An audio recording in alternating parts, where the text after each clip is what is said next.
Hello मेरे प्यारे दोस्तों। तो कैसे हैं आप लोग? उम्मीद करते हैं शानदार, जबरदस्त और मस्त तरीका से अपना पढ़ाई और रिवीजन कर रहे होंगे। उसी रिवीजन को और बूस्ट करने के लिए मैं आ गया हूं और आज आपको बताऊंगा कि कैसे जो भी आप टेस्ट दे रहे हैं, देखो टेस्ट देना सबसे इंपॉर्टेंट है। JAITS जीत ऑल इंडिया टेस्ट सीरीज कल कराया गया, जिनमें मोर देन 500 स्टूडेंट ने कल पार्टिसिपेट किया, जो कि बहुत अच्छा नंबर था मेरे लिए। मैं उम्मीद नहीं किया था इतने बच्चे पार्टिसिपेट करेंगे, but kudos to all student जिनने पार्टिसिपेट किया और उनको उनके मेल पे पूरा रिस्पॉन्स किया होगा कि आप कितना नंबर स्कोर कर रहे हो। अगला जो मेरा टेस्ट है उसमें हम सब कुछ और भी डिटेल तरीका से और बेहतर तरीका से आपके साथ लेके आएंगे। पूरा free of cost test series है, तो अगर आप उसको ज्वाइन नहीं किए हैं तो उसको जरूर से ज्वाइन कर लीजिएगा, क्योंकि आपको जब तक मॉक टेस्ट नहीं देंगे तब तक आपको यह नहीं पता चलेगा कि हम कहां पे अभी स्टे कर रहे हैं। तो टेस्ट देना इंपॉर्टेंट है, बट उससे ज्यादा इंपॉर्टेंट है कि कैसे आप उसको एनालाइज करोगे, और एनालिसिस ऑफ टेस्ट बहुत ही इंपॉर्टेंट है। बहुत सारे बच्चे मेरे को डीएम करके पूछ रहे थे, इसलिए ये वीडियो आना पड़ा लेके मेरे को। उससे पहले मैं आपको एक और इंपॉर्टेंट बातें बता के जाऊंगा कि जेई से रिलेटेड दो इंपॉर्टेंट बातें अपडेट आया है जेई एडवांस की तरफ से। तो जेई वाले बच्चों के लिए दो अपडेट है। वीडियो दो सेक्शन में होगा। पहले मैं अपडेट बताऊंगा जेई का, उसके बाद कैसे एनालाइज करते हैं, बेस्ट तरीका क्या है, कैसे आप अपना मार्क्स को 100 अगर अभी आ रहा है तो कैसे उसको 250 तक ले जा सकते हो एनालिसिस के द्वारा। सब बातें को डिस्कस करेंगे। बस एक गुजारिश है, चैनल पे नए आए हो तो आपको बस सब्सक्राइब करके रखना होगा। कैसे ऐसे अमेजिंग कंटेंट आपको इसी चैनल पे मिलते रहेंगे, और सब्सक्राइब करने से आपका फायदा होगा, आपका नुकसान कुछ नहीं है। आपको ना कुछ रुपए लग रहे हैं ना कुछ, बस एक क्लिक करना है साइड वाले बटन पे, जिससे सब्सक्राइब हो जाओगे, और सब्सक्राइब रहोगे तो ऐसे अमेजिंग कंटेंट आपके पास टाइम टू टाइम पहुंचता रहेगा। तो सबसे पहले मैं आपसे बात करने वालूंगा जेई एडवांस से रिलेटेड दो इंपॉर्टेंट अपडेट है, वो क्या है। उसके बाद टेस्ट जो major portion of the video होगा उसमें हम ये डिस्कस कर रहे होंगे कि टेस्ट को एनालाइज कैसे करते हैं। ये बहुत बच्चे को डाउट है कि सर हम टेस्ट तो दे रहे हैं, मेरे टेस्ट में सर एक मार्क पे स्टक कर गया हूं। मेरा भी देखो, जब मैं प्रिपरेशन कर रहा था तो मैं 140 130 के रेंज में स्टक कर गया था। मेरे बाद में जो कि बढ़ के 215 तक में पहुंचा था फाइनल जेई मेन में स्कोर, बट मेरा वो जो नंबर था ना, जो मैं कह रहा हूं 130 140 के बीच में, वो स्टक हो गया था। तो कैसे मैं 140 से 215 तक का सफर किया, वो भी इस वीडियो में बता के जाऊंगा। आप भी कर सकते हो, बस सही पैटर्न होना चाहिए। वीडियो का लेंथ कोशिश करूंगा थोड़ा छोटा रखने का, ताकि आपका ज्यादा टाइम वेस्ट ना हो। और दूसरी बात, अगर आपको लगता है तो वीडियो को 2x पे फॉरवर्ड करके भी आप दे सकते हैं। सबसे पहले जो इंपॉर्टेंट अपडेट है वो मैं बताने वाला हूं, जेई एडवांस से रिलेटेड इंपॉर्टेंट अपडेट है कि जेई वाला बच्चा जो भी जेई के एडवांस के लिए टारगेट कर रहा है, और सबको एडवांस के लिए टारगेट करना चाहिए मेरे हिसाब से। देखो, भले ही आप अभी जो भी आपका प्रिपरेशन लेवल है, बट आप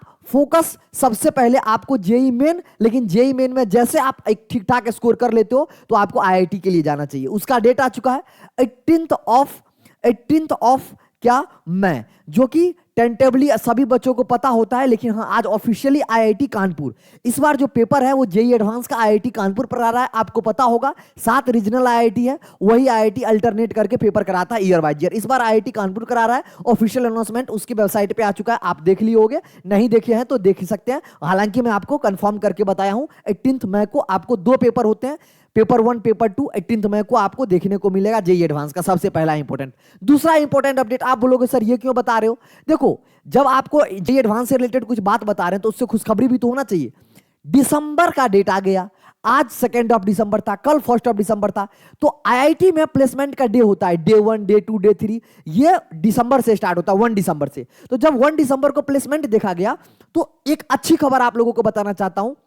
देखो, पिछली बार आप बहुत सुने थे कि आईआईटी बॉम्बे में बहुत सारे बच्चे अनप्लेस्ड रहे, उसके बाद डॉली चाय वाला का कहानी सुने थे, वहां पे उन्होंने जाके प्लेसमेंट दिया था, तो बहुत सारी निगेटिविटी फैली थी आईआईटी वाले बच्चों के लिए, और लोग थोड़ा सा डिमोटिवेट हुए थे। इस बार पिछले साल की तुलना में अगर मैं आपकी बात कराऊं तो बेटर प्लेसमेंट देखा गया है प्रीवियस ईयर की तुलना में। डे 1 में ही IIT Bombay, IIT Madras, top IIT में जो वहां के एमएनसी आती है, मल्टीनेशनल कंपनी आती है, एनवीडिया हो गया, बहुत बड़ी बड़ी कंपनी, आईआईटी बॉम्बे में इन कैंपस प्लेसमेंट 2.2 सीआर का दिखा गया। एक नहीं, दो नहीं, तीन तीन बच्चों को दिखा गया है। ऑफिशियल न्यूज है, आप देख सकते हैं। मैं आपको जो भी डाटा यहां बताता हूं सारा ऑफिशियल डाटा बताता हूं। उसके बाद आईआईटी मद्रास में ये ऑफ कैंपस प्लेसमेंट का डाटा है 4.3 सीआर। आप बोलोगे सर अभी ये क्यों बता रहे हो? बस एक आपको पॉजिटिविटी देने के लिए। जी हां, आप आईआईटी के लिए भी टारगेट करिए। आप ये मत सोचिए कि सिर्फ जेई मेन ही मेरे गोल है, आप आईआईटी एडवांस के लिए भी सोचिए, क्योंकि आईआईटी इज ऑलवेज आईआईटी, और वो आपको जो इन्वायरमेंट देता है, प्लेसमेंट एक अलग चीज है, वहां जो कल्चर होता है, वो इन्वायरमेंट होता है, उसका कोई मुकाबला नहीं है। तो इसीलिए आप मेहनत कीजिए। 18 मैं आपको दिमाग में टारगेट कंप्लीट होना चाहिए उससे पहले 22 जनवरी जेईई मेन का डेटा, उसके लिए तो हम जी जान लगा रहे हैं, आप लगा रहे हो, लेकिन हाँ ये जो पहला क्राइटेरिया है उसको बाद हमको आईआईटी के लिए सोचना चाहिए। तो ये एक अच्छा न्यूज था कि प्लेसमेंट बेहतर देखने को मिला है डे 1 डे 2 में। आगे देखते हैं, अगर डे 1 में डे 2 में अच्छा हुआ है तो आगे भी बेहतर होगा, ऐसा मेरा मानना है। हालांकि देखेंगे आगे क्या होगा पूरे साल में। अब जो मेजर पोर्शन आता है जिस वीडियो का मैंने बोला था पोर्शन 2 जो आया कि best way to analyse mock test. Analyse sir mock test का कैसे करें? देखो मैंने लिख के रखा है, मॉक टेस्ट देना इंपॉर्टेंट है मेरे मुन्ना, मैं लिखा भी हूं यहां पर, मॉक टेस्ट देना इंपॉर्टेंट है, बट उससे ज्यादा इंपॉर्टेंट ये बात है कि analyse of mock test. Mock test जब तक एनालाइज नहीं किया आप कितना भी मॉक टेस्ट दे दो, मैटर करता है कि कितना दे रहे हो, लेकिन उससे ज्यादा मैटर करता है, देखो 2 मॉक टेस्ट कम दो, मैं फिर कह रहा हूं 2 मॉक टेस्ट कम दो, लेकिन जितना मॉक टेस्ट दे रहे हो, जितना टेस्ट सीरीज जहां से भी दे रहे हो, चाहे वो आप एलएन से दे रहे हो, चाहे वो आकाश से दे रहे हो, चाहे वो नारायणा से दे रहे हो, चाहे श्री चैतन्य से दे रहे हो, चाहे वो किसी भी इंस्टीट्यूट से दे रहे हो, पीडब्ल्यू, मतलब आप किसी से भी दो, लेकिन मैं फिर कह रहा हूं मॉक टेस्ट का एनालिसिस खुद से करो। क्योंकि देखो मैं भी जीआईटीएस करा रहा हूं, जीत ऑल इंडिया टेस्ट सीरीज, वहां बच्चे मॉक टेस्ट कर दिए, अब उनको पूरा कितना नंबर आया, अब उसको एनालाइज करना बहुत जरूरी है। मैंने आंसर की प्रोवाइड कराया, वीडियो सॉल्यूशन प्रोवाइड कराया, अब उसको आपको एनालाइज करना जरूरी है कि मेरे से क्यों नहीं बना, बना तो कितना देर लगा, अगर मेरे से कोई कॉन्सेप्ट आ रहे थे फिर भी स्ट्राइक नहीं कर पाए तो उसका रीजन बताऊंगा 1 बाय 1 करके पूरा डिटेल तरीका से डिस्कस करेंगे, परेशान मत हो। सबसे पहले आपको मॉक टेस्ट एनालाइज करने के लिए एक सेपरेट नोटबुक बनाओ। अभी तक तुम जो कर रहे थे वो क्या कर रहे थे आई डोंट नो, बट मैं आपसे गुजारिश करता हूं, हाथ जोड़ के विनती करता हूं, एक पतला सा 5-10 रुपए में नोटबुक आता है स्टेशनरी दुकान में, वहां पर एक पतला सा कॉपी लो, टेस्ट नंबर 1 जैसे आपने जहां भी जो भी टेस्ट दिया, टेस्ट का नाम लिखो, उस टेस्ट का नाम लिखो। अब उसके बाद revise your mock test. Analyse करने के बाद 2 चीज करना है। कैसे एनालाइज करेंगे अगले स्लाइड पे आता हूं, अभी अगले स्लाइड पे बताऊंगा कैसे आता हूं, परेशान मत होना, थोड़ा सा पेशेंस रखो, बताता हूं। Revise your mock test once in a week. जो भी आप मॉक टेस्ट को एनालाइज किए ना उसको रिवीजन करना है। मतलब मान लो कुछ क्वेश्चंस नहीं बना तो क्या नहीं बना उसका रीजन तो आपको पता चल जाएगा एनालिसिस में, लेकिन उसको रिवीजन करना जरूरी आना चाहिए। तो ये वाला पोर्शन एनालाइज के बाद होगा, अभी बताऊंगा एनालिसिस कैसे करना है। Note down your important concept और formula which is used in your mock test. मान लो कई बार ना हम केमिकल काइनेटिक्स का कोई क्वेश्चंस लगा रहे हैं, या फिर एप्लीकेशन ऑफ डेरिवेटिव का कोई क्वेश्चन लगा रहे हैं, या फिर मैं मान लो लॉज ऑफ मोशन का कोई क्वेश्चन लगा रहे हैं। अब कोई क्वेश्चन में ना तुम सॉल्यूशन जब देख रहे हो तो कुछ अच्छा ट्रिक दिख गया, अरे यार ये क्वेश्चन में ऐसे लगाया, इस ट्रिक से तो मेरे से बहुत आसानी से बन जाएगा, तो उसको ना उस डायरी में टेस्ट 1 और पीछे से या बीच से टेस्ट 1 का ही जो इंपॉर्टेंट कॉन्सेप्ट या फॉर्मूला है जो आपको लग रहा है कि यार ये बेहतर तरीका से मैं अटेम्प्ट कर सकता था, ये तो बहुत आसान तरीका है, उसको भी नोट डाउन करो, उस क्वेश्चन को भी नोट डाउन करो और उसको हर एक वीक में एनालाइज करो, हर एक वीक में रिवाइज करो। अब देखो एनालिसिस कैसे करते हैं इस बात का, बेस्ट वे टू एनालाइज। सबसे पहले जो रफ नोटबुक लिए थे उसमें सबसे पहले हो सकता है एक पेज में आप फिजिक्स लिख रहे हो, एक पेज में केमिस्ट्री लिख रहे हो, एक पेज में आप मैथ लिख रहे हो, या फिर आपको बहुत चौड़ा कॉपी है A4 सीट ले रहे हो तो ऐसे भी लिख सकते हो, जैसे भी लिखो, लेकिन आप उसमें ऐसे हर एक क्वेश्चन को लिखो। अब जब मेरे मुन्ना हर एक क्वेश्चन को लिखिए, अब उस क्वेश्चन में अगर आपसे बना, देखो 1 क्वेश्चन लिखो अपने लैंग्वेज में, मुझे नहीं पता है वो, मैं देखो वीडियो बनाने से पहले मैं बहुत जगह रिसर्च किया, मुझे रिसर्च करने के बाद ये पता चला, मैं बच्चों से बात किया, बच्चे कह रहा है सर मैं ऐसे कर रहा हूं। देखो आपको फिजिक्स का क्वेश्चन नंबर 1 बना सॉल्व इजी, तो लिख लो यहां पर पूरा लिखो अपने बिल में सॉल्व इजी, ठीक है, इजीली या इजीली। अब आपको ये कहानी सॉल्व हो गया है, आपको कोई दिक्कत नहीं हुआ। क्वेश्चन नंबर 2, क्वेश्चन नंबर 3 भी हो गया तो इसमें कोई दिक्कत नहीं है, ये आगे बढ़ गया, टिक हो गया, इसमें 4 मार्क्स अगर आपके आ रहे हैं बढ़िया है, इसमें कोई दिक्कत वाली बात नहीं है। सॉल्यूशन देख लीजिए, अगर आपको लगता है कि सॉल्यूशन जो दिया गया है वो और इजी है तो उसको मैंने बोला ना उसको नोट डाउन कर लो, अदरवाइज कोई जरूरत नहीं। देखो मॉक टेस्ट, पहला मॉक टेस्ट आप एनालाइज करोगे इट विल टेक टाइम, लेकिन दूसरा मॉक टेस्ट में सडनली रिफ्लेक्शन नहीं दिखेगा। मेरी भाई, मेरे दीदी, मेरे सज्जनों, मैं आपको गारंटी इतना बता सकता हूं, आप 4 से 5 टेस्ट मॉक टेस्ट एनालाइज कीजिए, आपको 6ठे 7वें मॉक टेस्ट में सडनली एक अच्छा खासा इंक्रीमेंट देखने को मिलेगा नंबर में। मान लो फर्स्ट क्वेश्चन में आपको इजीली बन गया, सेकंड भी इजीली बन गया, थर्ड में आप लिए, but take time to solve, take time to solve. अब उसमें क्या दिक्कत था, अब उसमें आप बनाए लेकिन उसमें समय लगा, +4 यहां भी मिला है, लेकिन क्यों उसमें समय क्यों लगा, आप उसको इसका रीजन आप यहां पर लिखिए। अब फिर वहां पे सॉल्यूशन देखिए कि क्यों मेरे से टाइम लगा। अगर मान लो कोई कॉन्सेप्ट अगर आप जानते थे, हो सकता है कि आपको कॉन्सेप्ट ही याद नहीं आ रहा हो सकता है आपको कॉन्सेप्ट लेटर याद आया, तो आप इसको नोट डाउन कीजिए, टेक टाइम। अब उसको अगली बार जब ये कॉन्सेप्ट पे कोई क्वेश्चन आता है तो आपसे बनना चाहिए, क्यों, क्योंकि आप एक बार ये गलती कर दी हो। उसके बाद आते हैं, मान लो क्वेश्चन नंबर 5 आपसे बना नहीं तो नॉट सॉल्व। अब क्यों सॉल्व नहीं हुआ, उसका क्या रीजन था, अगर क्या रीजन था, मतलब आप कॉन्सेप्ट नहीं जानते थे, उस टॉपिक को पढ़े हैं फिर भी नहीं जानते थे, या टॉपिक पढ़े ही नहीं है। नॉट सॉल्व, नहीं पढ़ा, लिख देना not, not study till now, लिखो। जब तक आप लिखोगे नहीं, मतलब आप समझ रहे हो मेरी बात। डिटेल एनालिसिस, डिटेल एनालिसिस आपको करना पड़ेगा। 3 घंटे का पेपर देने में जितना कम क्वेश्चन आप सॉल्व करोगे और जितना गलती क्वेश्चन आपसे होगा उतना टाइम लगेगा मॉक टेस्ट एनालाइज करने में। But you have to note down, not study. अगर मान लो कोई क्वेश्चन नंबर 8 आपने सॉल्व किया, सॉल्व रॉन्ग, आपसे गलत हो गया। अब क्यों गलत हुआ उसका अलग रीजन, कॉन्सेप्चुअल रीजन, कॉन्सेप्ट ही आपने गलत अप्लाई कर दिया, या फॉर्मूला आपने गलत अप्लाई कर दिया, या फिर आप सॉल्व किए आपका कैलकुलेशन एरर हो गया, तो लिखो solve question wrong, calculation error, जो भी आपको एरर है कैलकुलेशन एरर, और उस कैलकुलेशन एरर को देखो सॉल्यूशन में कहां पर एरर हुआ, कौन सी स्टेप था जहां पर आप मिस किए। 25 क्वेश्चन है, 25 क्वेश्चन को आप कायदे से एनालाइज करोगे, आपके पास सॉल्यूशन है, उसके बावजूद it will take minimum 30 to 45 minutes, minimum कह रहा हूं। और ये 45 मिनट्स मतलब आपको सॉल्व करने में 2 घंटा लगाओ एनालाइज करने में। सिमिलरली भी आप ये पूरा लिखिए, केमिस्ट्री में आए, केमिस्ट्री में मान लो कोई कॉन्सेप्ट आपको, मान लो 4 ऑप्शन होते हैं, 2 ऑप्शन आपको याद थे, 2 ऑप्शन में आपने क्या लगाया, तुक्का लगाया, तो लिखो तुक्का लगाया था लेकिन वो सही हो गया, लेकिन फिर आपको आप एनालिसिस में आपको देखना पड़ेगा कि 2 ऑप्शन हमसे क्यों डाउट हो रहे थे।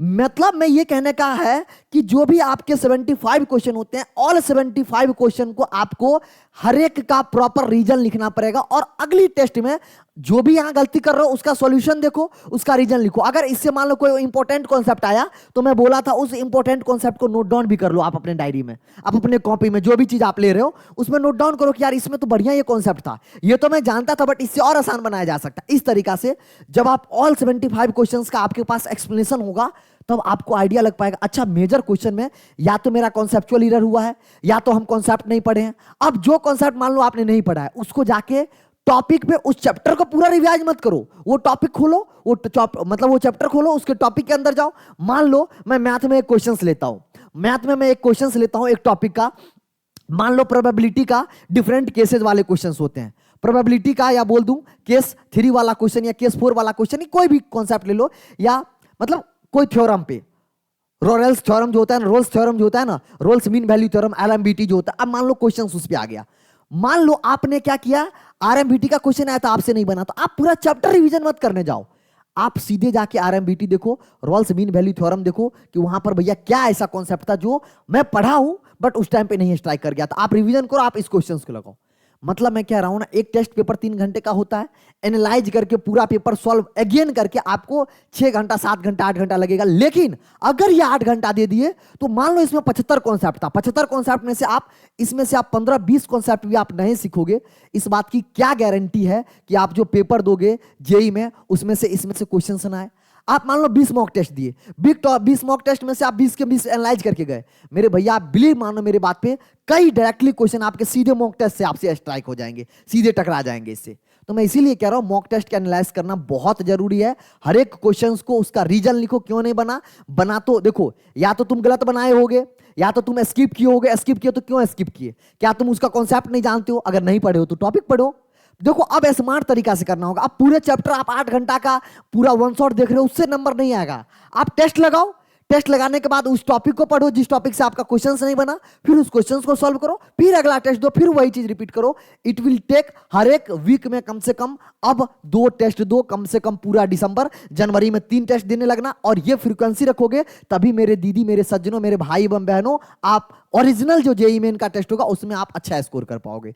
ये जो मॉक टेस्ट का एनालिसिस है ये बहुत जरूरी है। अलग अलग लोग अलग अलग तरीका से बताते हैं, मैं अपना बेस्ट तरीका बताता हूं, जिससे मैं क्या करता था, मैं हर एक क्वेश्चन का अपने लैंग्वेज में रीजन लिखता था कि मुझे क्यों नहीं बना, और टॉपिक मेंशन कर दो, ये टॉपिक में मुझे, मान लो कोई क्वेश्चन अनसॉल्व्ड है तो उसका लॉजिक लिख दो कि कौन से टॉपिक से आया जिसको मुझे पढ़ना है, लिखते चलो अपने लैंग्वेज में। हर एक क्वेश्चन है, एक पेज में बनाओ ये पूरा फिजिक्स, एक पेज में बनाओ पूरा केमिस्ट्री, एक पेज में पूरा मैथमेटिक्स, उसका प्रॉपर रीजन डिटेल तरीका से लिखो, कौन सा टॉपिक से आया है, क्यों नहीं बना, तुक्का लगाए थे, बनाए तो कैलकुलेशन एरर हो गया, मतलब बहुत जल्दी टाइम, मतलब पहली बार होता है ना, कुछ क्वेश्चन देखते ही बन गया, कुछ क्वेश्चन टाइम लगा, तो पूरा रीजन लिखो और फिर जब रीजन लिखो अगला वीक में इस एनालिसिस आपके सामने रहेगा। अब उस पेपर को रिवाइज करो। रिवाइज करते वक्त आपसे वो क्वेश्चन जल्दी बनना चाहिए, जो क्वेश्चन या डिले बना या फिर नहीं बना वो क्वेश्चन बनना चाहिए। ऐसे करोगे आपका जरूर से 3 से 4 मॉक टेस्ट के बाद आपको जरूर से इंप्रूवमेंट नंबर देखने को मिलेगा। इस बात की मैं आपको गारंटी देता हूं, आश्वासन देता हूं। अब देखो JITS के बारे में। जी तो ऑल इंडिया टेस्ट सीरीज जिसका पहला टेस्ट 1 दिसंबर को था, जिसके बच्चे भर भर के प्यार दिए और बच्चे ने खूब अटेम्प्ट किया और उम्मीद करते हैं बच्चे का फीडबैक भी शानदार रहा था, बढ़िया पेपर था। फिजिक्स का थोड़ा अपर साइड था, जेई से ज्यादा बेहतर पेपर था। केमिस्ट्री का मोर और लेस जेई जैसे था। मैथ का थोड़ा सा जेई मतलब जेई से इजियर साइड था। तो ओवरऑल पेपर की बात करोगे तो जैसे जेई मेन में आता है, एक सेक्शन हार्ड, एक सेक्शन टफ, एक सेक्शन इजी, मतलब कोशिश क्या उसी तरीका से रखने का। जो दूसरा पेपर होगा, जो मेरा दूसरा पेपर होगा मुन्ना 2 दिसंबर को, मतलब 15 दिसंबर को होने वाला है सेकंड टेस्ट JITS का, जिसका सिलेबस कंप्लीट क्लास 12th का होगा। तो इसके लिए भी अगर आप इनरोल नहीं किए हो तो इसके लिए गूगल डॉक एक जल्दी सर्कुलेट किया जाएगा। लेकिन जो बच्चे JITS 1 में इनरोल किए थे, जितना भी नंबर आया था उस नंबर को भी मेंशन करना पड़ेगा। क्यों? क्योंकि आपका नंबर मेरे पास है, आपको पता होगा, आपने गूगल फॉर्म के थ्रू OMR सीट सबमिट किया था। अगला टेस्ट आपका और भी बेहतर तरीका से होगा। आपको कोई PDF नहीं मिलेगा, आपको PDF पेपर के बाद मिलेगा। आपको सारा क्वेश्चन और उसमें जो 4 ऑप्शन होते हैं वो उसी गूगल सर्कुलेट में ही दिखेगा। तो आपको बेहतर तरीका से अगला पेपर और देखने को मिलेगा। मेरी तरफ से जितना एफर्ट हो सकता है वो करूंगा। पहला टेस्ट का पूरा डिटेल वीडियो सॉल्यूशन आप जीत शशि चैनल पे आप जाके देख सकते हो। YT चैनल, जिस चैनल पे आप ये वीडियो देख रहे हो, इसे पूरा प्ले लिस्ट बना हुआ है। वहां पे पूरा फिजिक्स, केमिस्ट्री, मैथमेटिक्स का डिटेल वीडियो सॉल्यूशन हर एक क्वेश्चन का है। तो ये अच्छा स्टेप लिया गया है। मैं आपको बोला था 5 के व्यूज मुझे टेस्ट सीरीज वाला वीडियो सॉल्यूशन पे चाहिए, उसके बाद ही मैं उस हर एक सॉल्यूशन का वीडियो लाऊंगा। तो अभी मुझे दिखता हुआ नहीं दिखाई दे रहा, बट आप लोग अगर कोशिश करो, वीडियो को शेयर करो ताकि हर एक वीडियो, हर एक बच्चा JITS में इनरोल हो पाए। अरे यार, फ्री ऑफ कॉस्ट अगर इतना डेडिकेशन दिखा रहा हूं, इतना मेहनत कर रहा हूं, तो आपसे एक फर्ज बनता है कि वीडियो को सब बच्चों के साथ, अपने जितने भी JEE के एस्पिरेंट है, जितने भी दोस्त हैं, सबको साथ शेयर करो। क्वालिटी कंटेंट आपको हमेशा प्रोवाइड कराऊंगा, इस बात की गारंटी है। और आप देख सकते हो जो भी पेपर हुए और होंगे, मोस्ट प्रिडिक्टेड क्वेश्चंस आपको देखने को मिलेंगे। और NCERT एग्जाम्पलर चल रहा है चैनल पे, जो बच्चे नहीं देख रहे हैं, आपको किसी चैप्टर का क्वेश्चंस प्रैक्टिस करना है तो वहां से, थ्योरी रिवीजन करना है तो वहां से आप देख सकते हो। उम्मीद करते हैं ये जो छोटा सा वीडियो, थोड़ा सा टाइम लेकिन जरूर हो गया 10 मिनट प्लस का, लेकिन आपको हेल्प किया होगा। आपको फर्दर कोई भी डाउट होता है तो आप टेलीग्राम ज्वाइन कर सकते हैं, व्हाट्सएप कम्युनिटी पे। जो 1 दिसंबर का भी पेपर हुआ था, अगर उसका PDF चाहिए तो आपको 1 दिसंबर वाला PDF का जो पेपर होगा JITS का, वो व्हाट्सएप कम्युनिटी और टेलीग्राम पे मिल जाएगा, तो ज्वाइन कर लीजिए। अगर आपको कोई भी डाउट होता है, और जितने भी बच्चे JITS दिए थे, कितना नंबर आया है ऑलरेडी बता चुके हैं, और आप कितना नंबर आप टारगेट कर रहे हैं JEE मेन के अंदर, वो जरूर से कमेंट सेक्शन में बताइएगा। उसके अलावा और आप कौन सी टॉपिक पे वीडियो देखना चाहते हैं, कमेंट सेक्शन में जरूर से बताइएगा। अगला टॉपिक आपके अकॉर्डिंग, आप जो चाहोगे मैं वो करूंगा। आप मेहनत कीजिए, आप मेहनत करेंगे, सिलेक्शन आपका होगा, खुशी मुझे होगी। उम्मीद करते हैं ये वीडियो आपको हेल्प किया होगा। अच्छा लगा तो जरूर से लाइक कीजिए। चैनल पे नए आए हैं तो सब्सक्राइब कीजिए। ये चैनल आपको टिल लास्ट काउंसलिंग तक हेल्प कर रहा होगा, काउंसलिंग में भी आपको सपोर्ट करेगा। Thank you for watching. मिलते हैं अगले अपडेट के साथ, तब तक के लिए बाय बाय, लव यू मेरे दोस्त।